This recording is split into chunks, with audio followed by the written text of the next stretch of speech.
Siang itu matahari berdiri gagah di atas langit desa. Panasnya memantul di atap seng rumah Darmo yang mulai berkarat, membuat udara di dalam rumah seperti tungku pembakaran. Darmo baru saja pulang dari sungai. Bahunya pegal setelah seharian mengangkut pasir untuk dijual. Upahnya hanya cukup untuk membeli sedikit gula dan beras. Dengan langkah gontai, ia masuk ke pekarangan rumah, membawa kantong plastik kecil berisi belanjaan seadanya. Di teras, Murni sedang duduk sambil melipat pakaian. Wajahnya dingin. Pandangannya sekilas menyorot kantong di tangan Darmo, lalu mendengus. "Hanya segini, Pak. Sampean kan kerja dari pagi sampai sore. Hasilnya cuma segenggam beras dan sedikit gula." Suaranya sinis menusuk telinga. Darmo menunduk, menaruh belanjaan di meja kecil. "Lumayan, Bu. Besok aku bisa cari tambahan. Ada tetangga minta bantuin bikin pondasi." Murni berdiri, melipat tangannya di dada. "Tambahan? Tambahan yang mana? Seumur hidupmu cuma janji tambahan. Aku capek hidup miskin begini terus. Lihat tetangga kita, suaminya bisa belikan emas, bisa naik motor baru. Lah sampean, apa yang bisa sampean kasih selain peluh dan bau lumpur?" Perih, kata-kata itu seperti paku menancap di dada Darmo. Ia memilih diam, berharap pertengkaran mereda, tapi Murni terus bicara. Seolah semua racun yang ditahan selama ini tumpah begitu saja. "Dulu aku kira menikah denganmu ada masa depan, tapi nyatanya apa? Kau bahkan gak bisa jadi suami yang membanggakan, malah bikin anak-anak malu punya bapak sepertimu." Ucapan itu disambut suara pintu berderit. Ratih, anak sulung mereka, baru pulang sekolah. Seragamnya lusuh, wajahnya muram, sepatunya sudah bolong. Ia terhenti melihat Darmo di teras, lalu langsung menghela nafas berat. "Bapak," suaranya lirih tapi syarat kecewa. "Tolong jangan jemput aku lagi di sekolah. Teman-teman aku suka ngeledekin. Mereka bilang bapakku kuli, bapakku bawa lumpur pasir. Aku gak kuat diajak begitu tiap hari." Darmo tercekat, matanya berkaca-kaca, tapi ia paksa menahan air yang hendak jatuh. "Ratih," ucapnya pelan. Namun gadis itu sudah melengos masuk kamar, menutup pintu keras-keras. Tak lama, Dodi si bungsu ikut bicara, padahal umurnya baru 9 tahun. "Bapak juga bikin aku malu kok. Teman-teman sering tanya kenapa bapak gak punya motor kayak bapak mereka. Aku pengen sekali bisa nunjukin kalau keluargaku gak kalah." Kata-kata polos itu lebih menyakitkan daripada tamparan. Anak-anaknya yang dulu selalu berlari, memeluk ketika ia pulang, kini berubah menjadi sosok yang asing. Murni menatap suaminya tajam. Senyum sinis mengembang. "Dengar sendiri kan sampean? Bahkan anak-anakmu sudah gak mau mengakuimu. Masih berani bilang kau kepala keluarga?" Darmo tak mampu menjawab. Dadanya sesak, tenggorokannya kering. Ia berjalan ke balai bambu di sudut rumah, duduk termenung. Sementara dari bilik kamar, terdengar suara lirih Murni berbicara lewat telepon. "Iya Mas, nanti malam aku bisa keluar. Jangan khawatir, Darmo gak akan curiga. Dia cuma sibuk dengan nasibnya sendiri." Darmo mendengar jelas. Meski pura-pura tak peduli, hatinya lah yang berteriak paling keras. Ia tahu Murni tak lagi setia. Ia tahu istrinya kini punya lelaki lain yang bisa memberi apa yang ia tak mampu. Malam menjelang. Lampu di ruang tengah berkelip diterpa angin. Darmo berbaling di balai, tapi matanya tak bisa terpejam. Kata-kata Murni, keluhan anak-anak, hinaan keluarga besar yang sering ia dengar di pertemuan, semua bercampur menjadi satu. Ia teringat saat masih muda, saat janji-janjinya begitu besar kepada Murni. Janji membahagiakan, janji membangun rumah lebih layak, janji memberi pendidikan terbaik untuk anak-anak. Tapi semua janji itu kini hanya jadi bahan olokan. "Apa aku memang gagal sebagai lelaki?" bisiknya sendiri. Air matanya akhirnya jatuh juga, membasahi bantal tipis. Tapi tak ada seorang pun yang peduli. Malam itu, hanya suara jangkrik yang setia menemani tangisannya yang tertahan. Keesokan harinya, ia nekat datang ke rumah kakak iparnya. Maksud hati ingin meminta bantuan pekerjaan yang lebih tetap, namun yang ia terima hanyalah hinaan. Mo, jangan ngarep kerjaan bagus. Kau itu sudah tua. Kerjamu cuma bisa ngangkat pasir. Kalau aku kasih kerjaan di toko, ya pelanggan malah kabur lihat tampamu yang lusuh. Tawa mereka meledak, menampar harga dirinya habis-habisan.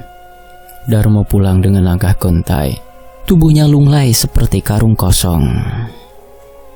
Sesampainya di rumah, ia mendapati Murni sedang berdandan rapi. Bau minyak wangi menusuk hidungnya. Kau mau kemana malam-malam begini?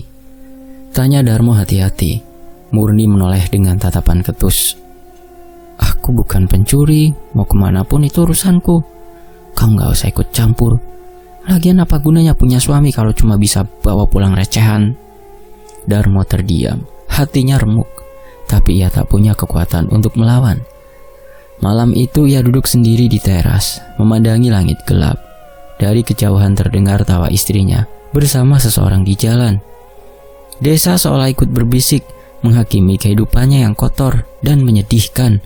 Setiap tatapan tetangga, setiap komentar sinis keluarga, semua mengiris harga dirinya yang tersisa. Darmo menunduk, menatap kedua telapak tangan yang kapalan. Ia menggenggamnya erat, seakan ingin menahan seluruh rasa sakit yang menumpuk. Kalau begini terus, aku akan benar-benar hancur, gumamnya lirih. Dan malam itu untuk pertama kalinya, ia benar-benar merasa dirinya tak lagi punya tempat di dunia ini. Di lain waktu, Darmo berjalan seorang diri, langkahnya lesu, kepalanya tertunduk, kakinya menapak jalan setapak yang sepi, hanya ditemani suara jangkrik dan sesekali lolongan anjing jauh di ujung kampung. Sudah terlalu banyak luka yang ia simpan. Ucapan Murni, hinaan kakak ipar, tatapan jijik anak-anaknya, semua itu berputar-putar di kepalanya, membuat dadanya sesak. Malam yang hening justru menambah beban. Kalau begini terus-terusan, apa gunanya aku hidup? Gumamnya lirih, hampir tak terdengar. Ia berhenti di sebuah gubuk kosong dekat sawah, duduk di balok kayu yang rapuh. Dari kejauhan, samar-samar terlihat sosok lelaki tua berjalan perlahan, bersandar pada tongkat bambu. Jubah lusuhnya berkibar tertiup angin, matanya tajam menatap ke arah Darmo. Kenapa kau termenung sendiri, nak? Suara itu berat, dalam, seakan datang dari perut bumi. Darmo mengangkat wajahnya. Lelaki itu tampak asing. Jelas bukan orang desa ini. Wajahnya penuh keriput, sorot matanya membuat bulu kuduk meremang. Aku hanya capek, Ki. Hidupku penuh hinaan. Keluargaku sendiri malu padaku. Aku seperti sampah. Lelaki itu tersenyum samar. Aku Kita Parowo. Aku sudah lama tahu tentangmu. Dunia memang tak adil, Darmo. Orang miskin hanya jadi bahan tertawaan, tapi ada jalan untuk membalikan semua itu. Darmo menatapnya dengan mata sayu, separuh tak percaya. Jalan apa? Aku sudah berusaha, tapi hasilnya selalu begini. Kita Parowo mendekat, suaranya merendah seperti bisikan yang menyusup ke telinga. Ada ilmu pesugihan kuno. Tidak banyak orang yang berani menempuhnya. Pesugihan ingus meler. Kalau kau mau, rezeki akan datang deras seperti air bah. Anak istrimu akan takjub melihatmu. Orang-orang yang dulu menghina akan tunduk. Darmo terdiam, menelan ludah. Kata-kata itu bagai oase di tengah gurun. Tapi kemudian ia bertanya ragu. Lalu syaratnya apa, Ki? Kita Parowo tersenyum lebar, menyingkap gigi kuningnya. Syaratnya sederhana, tapi berat. Hidungmu nanti tak akan pernah berhenti mengeluarkan ingus, siang dan malam. Itu adalah tanda perjanjianmu dengan makhluk yang memberi kekayaan. Kau akan hidup dengan ingusmu sendiri. Darmo tercekat. Bayangan dirinya berjalan dengan hidung meler jelas bukan sesuatu yang ia bayangkan. Namun, pikiran tentang Ratih dan Dodi yang selalu malu, tentang Murni yang pergi dengan lelaki lain, tentang semua hinaan keluarga besar, membuat dadanya mendidih. Kalau itu harga yang harus kubayar, aku sanggup, Ki, katanya dengan suara serak tapi penuh tekad. Kitaparowo menepuk pundaknya pelan. Sentuhan itu dingin, membuat tubuh Darmo bergetar. Bagus, mulai malam ini hidupmu akan berubah. Bersiaplah karena jalan yang kau pilih tidak bisa lagi diputar balik. Angin malam berdesir lebih kencang. Dedaunan bergesekan seakan menyaksikan sebuah keputusan besar. Di mata Kitaparowo terlihat seolah senyum penuh rahasia, dan di hati Darmo tersisa hanya satu keinginan: membalikan rasa malu menjadi kebanggaan, meski harus menukar tubuhnya sendiri. 7 hari berturut-turut Darmo menjalani laku yang diminta Kitaparowo. Ia berpuasa kering, hanya minum seteguk air saat fajar dan sedikit nasi putih menjelang tengah malam. Tubuhnya melemah, wajahnya pucat, tapi ia bertahan. Selama itu pula, ia dilarang berbicara sepatah kata pun. Sunyi menjadi teman paling kejam. Saat Ratih atau Dodi menegurnya dengan nada malas, ia hanya bisa membalas dengan anggukan. Saat Murni mencibir, menuduhnya malas bekerja, ia hanya menunduk, menelan rasa sakit. Lebih berat lagi, ia tak diizinkan menyentuh hidungnya sendiri. Padahal sejak hari pertama laku, ia merasa rongga hidungnya gatal bukan main.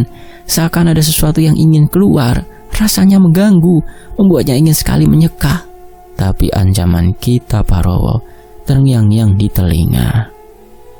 Sekali saja kau melanggar, semua akan sia-sia. Kau hanya akan jadi bangkai hidup. Hari ke-7 malam itu, bulan separuh menggantung pucat di langit. Kitaparowo membawa Darmo ke sebuah pondok reot di tepi hutan, jauh dari pandangan orang desa. Di dalam pondok, bau kemenyan menyengat, memenuhi dada dengan rasa pengap. Di tengah ruangan, Kitaparowo sudah menyiapkan sesajen, kendi tanah berisi air bunga 7 rupa, sebatang besi kecil seukuran jari kelingking, serta wadah tanah liat berisi cairan kemenyan hitam pekat. Duduklah Darmo, perintahnya. Suaranya dalam, bergetar seperti gema dari lorong goa. Darmo menuruti, duduk bersila di tikar anyaman. Tubuhnya gemetar, bukan hanya karena lapar dan letih, tapi juga karena takut. Kitaparowo mendekat, mengangkat besi kecil itu tinggi-tinggi. Ujungnya runcing, berkilat samar terkena cahaya lampu minyak. Ini saatnya. Kau harus pasrah, jangan melawan, ujar Kitaparowo. Sebelum Darmo sempat bertanya, besi itu menusuk hidungnya. Sakitnya luar biasa. Ia hampir menjerit, tapi segera teringat sumpah bisu selama laku. Air matanya menetes deras. Tubuhnya terguncang. Dari rongga hidungnya mengalir darah segar bercampur lendir bening. Kitaparowo cepat-cepat menadah dengan tempurung kelapa, lalu menuangkannya ke cairan kemenyan. Aroma amis darah bercampur bau menyengat itu membuat ruangan semakin mencekik. Keringat dingin membasahi tubuh Darmo. Pandangannya berkunang-kunang, tapi ia bertahan. Ia tahu ini jalan yang sudah ia pilih. Kitaparowo kemudian menyalakan api kecil. Cairan itu diteteskan ke bara. Seketika, asap hitam tebal mengepul, meliuk-liuk ke udara. Suara mendesis terdengar, seperti ular yang terperangkap di dalam bara. Diam dan lihat baik-baik, bisik Kitaparowo. Asap itu semakin padat, bergerak liar, lalu perlahan membentuk wajah samar. Wajah itu kecil, seperti anak-anak, namun menyeramkan karena tak memiliki hidung. Matanya kosong, hitam legam tanpa cahaya, tapi tatapannya menusuk. Darmo tercekat. Tubuhnya bergetar hebat, tapi ia tak bisa berpaling. Asap itu seakan hidup, berputar mengelilinginya, membuat bulu kuduknya berdiri. Ki Taparowo tersenyum puas. Ini awalnya, Darmo. Kau sudah dipilih. Makhluk itu akan jadi jalan kekayaanmu. Mulai malam ini, hidupmu tak akan sama. Darmo menelan ludah mencoba mengatur nafas. Di balik rasa sakit dan ngeri, secerca harapan menyala di hatinya. Ia percaya semua penderitaan yang ia tanggung akan segera terbayar. Namun di sudut hatinya yang paling dalam, ada rasa takut yang tak bisa ia jelaskan. Seperti bisikan halus bahwa harga yang akan ia bayar jauh lebih besar dari yang ia kira. Hari-hari setelah ritual itu, hidup Darmo berubah drastis. Staminanya bertambah berkali-kali lipat. Bisa mengambil pasir dari kali dengan hasil yang sangat melimpah, berkali-kali lipat dari biasanya. Pesanan datang setiap hari hingga ia mampu menyisihkan uang untuk menyewa ladang. Ladang yang tadinya gersang setelah disewa oleh Darmo tiba-tiba menghasilkan panen yang berlipat. Rezeki datang seakan tanpa henti. Rumahnya yang dulu reot mulai diperbaiki. Perabot baru dibeli dan istrinya tampak sibuk menata barang-barang mewah yang semakin memenuhi rumah. Namun di balik semua itu, tubuh Darmo mengalami perubahan yang membuatnya resah. Ingus dari hidungnya tak pernah berhenti keluar. Awalnya hanya hening, seperti cairan biasa. Darmo berpikir itu sekedar efek samping dari ritual yang ia jalani.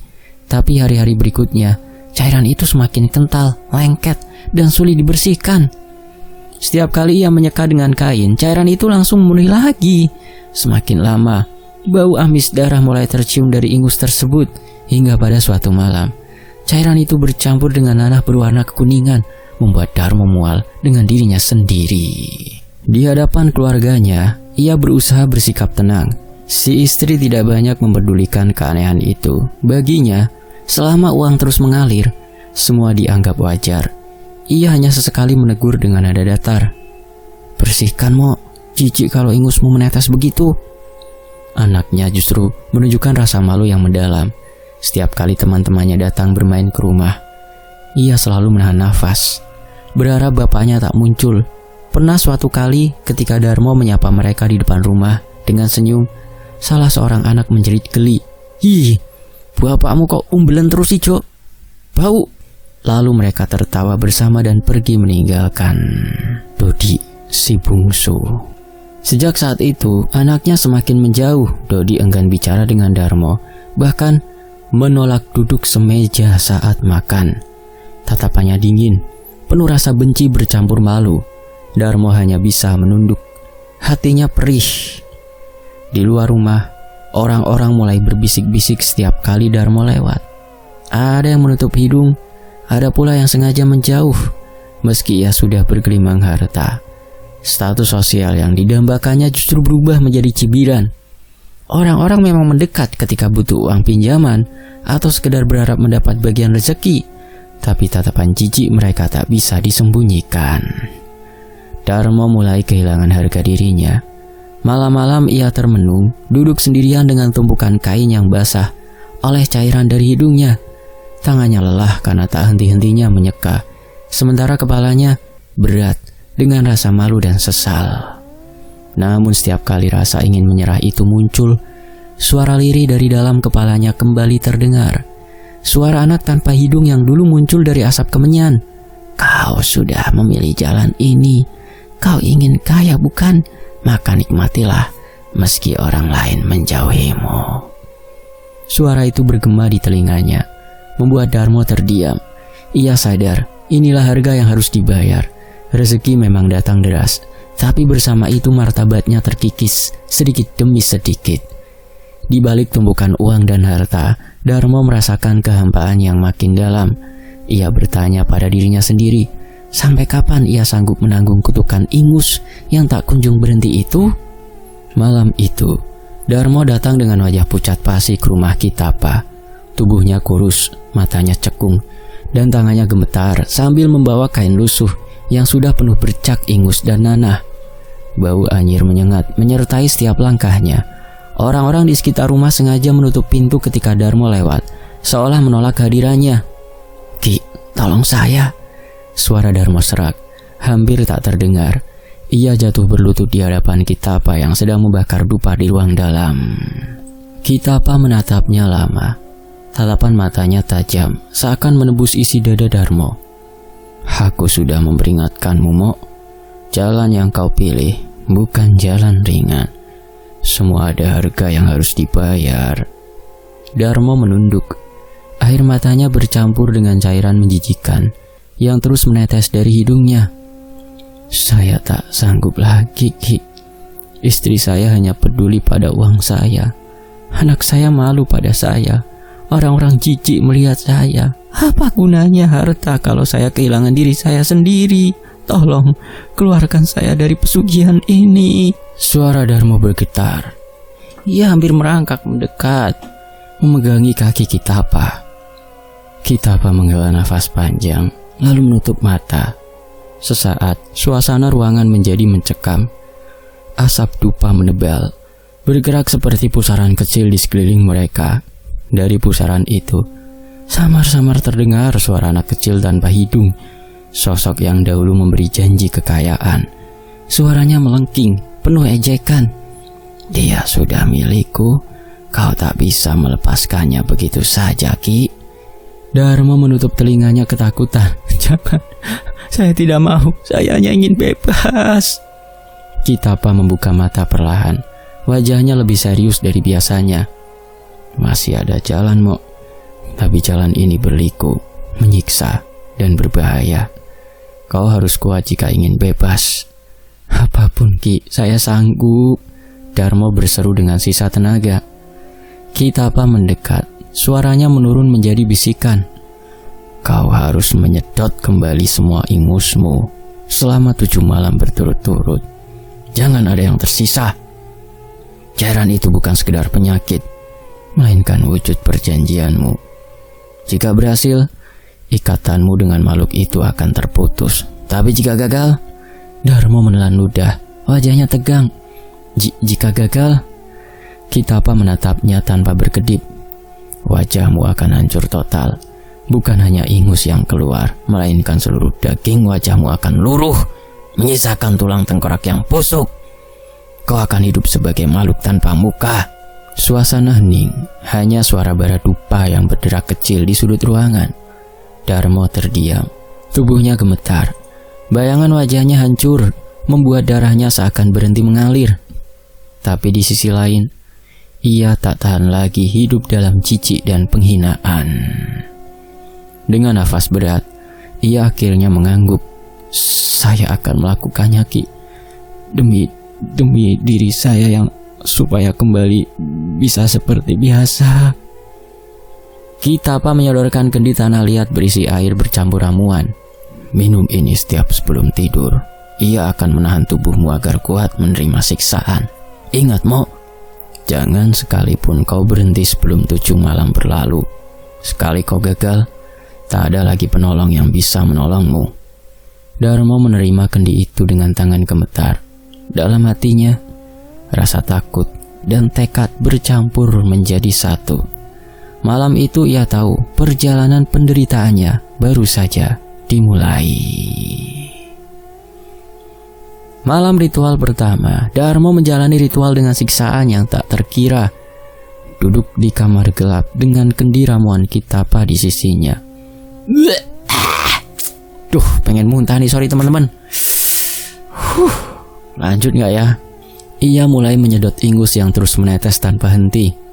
Lendir itu kental, berbau busuk, bercampur nanah yang pahit di lidah. Setiap sedotan membuat perutnya mual, namun ia menahan diri. Malam-malam berikutnya tubuhnya makin melemah. Malam kedua dan ketiga masih bisa ia jalani meski tubuhnya mulai gemetar. Tapi pada malam keempat, penderitaan itu mencapai puncaknya. Lendir terlalu banyak, memenuhi mulut dan kerongkongannya.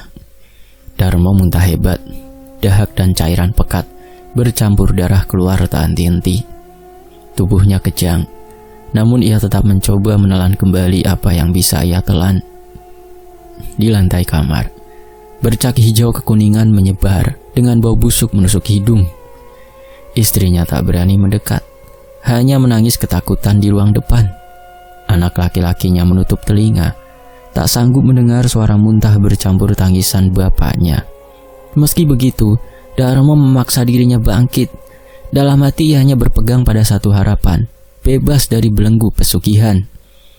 Hari demi hari berlalu, tubuhnya makin kurus, matanya cekung, bibirnya pecah-pecah. Namun ia tetap bertahan hingga malam ke-7, malam terakhir yang menentukan. Malam itu hujan turun deras, angin bertiup kencang. Rumah Darmo dipenuhi hawa dingin yang menekan. Lilin-lilin kecil yang ia nyalakan meredup satu persatu, meninggalkan bayangan bergetar di dinding. Darmo duduk bersila, berusaha menyedot sisa ingus yang terus keluar tanpa henti. Namun kali ini, tubuhnya tak lagi kuat. Ia gemetar, menahan rasa mual yang tak tertahankan. Sedikit lagi, gumamnya. Suara Paro seperti orang sekarat. Tapi mendadak, tubuhnya kaku. Ia muntah lagi. Lebih hebat dari sebelumnya. Cairan pekat menyembur, memenuhi lantai. Nafasnya tersengal, mata terbelalak. Mulutnya terbuka lebar namun tak sanggup bersuara. Malam itu, Darmo lenyap begitu saja dari kamar. Keesokan paginya, warga geger. Di belakang rumah, jasad Darmo tergeletak miring di tanah basah. Tubuhnya utuh. Tangannya masih menggenggam kendi tanah liat. Kakinya kaku seperti batu, namun wajahnya mengerikan. Hidungnya hilang, hancur dimakan ulat dan belatung yang berkerumun. Dari lubang itu mengalir bau busuk menyengat. Puluhan lalat hijau berterbangan, hinggap silih berganti, membuat pemandangan itu semakin menjijikkan. Warga menutup hidung. Beberapa perempuan menjerit histeris. Istri Darmo pingsan di tempat, sementara anaknya hanya bisa menangis terseduh-seduh. Tak lama, Kita Parowo muncul di tengah keramaian. Langkahnya tenang, sorot matanya dingin. Ia menatap jasad Darmo lama sekali, seakan sudah tahu apa yang akan terjadi. Di sampingnya, samar-samar, terlihat sosok makhluk gaib menyerupai anak kecil tanpa hidung. Namun kini wajahnya berbeda. Ia tersenyum lebar. Di wajah kecil itu kini tumbuh hidung baru, merah basah, seolah terbuat dari daging segar. Makhluk itu melirik jasad Darmo, lalu menatap Kitapa sambil tertawa kecil. Senyum Kitapa tipis, nyaris tak terbaca. Ia mengangguk pelan, seakan mengakui bahwa semua ini hanyalah harga dari sebuah perjanjian. Warga tak menyadari keberadaan makhluk itu. Hanya angin dingin yang tiba-tiba menyapu, membuat bulu kuduk mereka berdiri. Darmo telah membayar lunas dan hidungnya menjadi milik yang lain. Tamat. Demikianlah sebuah kisah. Mohon maaf kalau ada adegan yang menjijikan ya. Saya sendiri juga, sesuai yang saya tulis di thumbnail, agak mual gitu, pengen muntah bacain ini. Terima kasih sudah menyimak. Sampai jumpa di kisah berikutnya. Tetap di Tony FS. Wassalamualaikum.